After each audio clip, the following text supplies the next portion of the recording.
First সলিউশনের মাধ্যমে অর্থ প্রেরণ করে ক্ষতিগ্রস্তদের সাহায্যে সরকারি সহায়তায় কাজ করবে স্যার উইলিয়াম বেভারেজ ফাউন্ডেশন। বুধবার হাউস অব লর্ডসে পার্লামেন্টারি গ্রুপ অফ বাংলাদেশের সভায় এমন কথা জানিয়েছেন স্যার উইলিয়াম বেভারেজ ফাউন্ডেশনের executive director Rahman Jilani. Sir William Beveridge Foundation is an international charity working for the distress and poverty of the people. চারটা স্টেজে জিনিসটা কাজ করবে: formative phase, data collection, analysis, fundraising, distribution. অন্যদিকে হাউস অব কমন্সে first সলিউশনের অর্থ কেলেঙ্কারি নিয়ে বিতর্ক অনুষ্ঠিত হয়েছে। বেতনালগিন ও বো নির্বাচনী এলাকার এমপি জর্জ গ্যালোয়ে এই প্রস্তাব উত্থাপন করেন।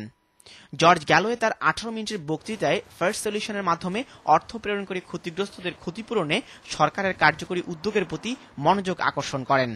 সরকারের পক্ষ থেকে উইলিয়াম বেভারেজ ফাউন্ডেশনের কার্যকর ব্যবস্থা নেওয়ার পরও রেসপেক্ট পার্টির উদ্যোগে ক্রেডিটর্স অ্যাকশন কমিটির প্রয়োজনীয়তা কতটা জরুরি জানতে চাইলে গ্যালোয়ে I really didn't understand that question at all, but let me lay out for you what happened. We started this campaign. The important thing is not the existence of the Foundation's appeal, but the energy which is put by the government into getting people to contribute to it. See, we'll never solve this problem with people in Brick Lane giving £5 or £10. We need big banks and big high rollers to be putting £100,000, £200,000 into this fund. অন্যদিকে baroness পলা Manjila Uddin first সলিউশনের বিষয়টি রাজনৈতিকভাবে ব্যবহার না করার অনুরোধ জানিয়েছেন। I think some of the time we've not been very responsible, and I think that we've got to allow ourselves, those of us who want to work for the interest of the community, to do it in lots of ways, not just by attending political rallies, not by just making political football out of every incident. And we've got to be very focused. If it is about addressing the financial collapse of a company, that's what we should stick to and not muddy the water.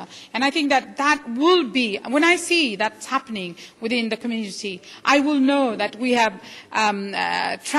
transgressed to a more mature political level.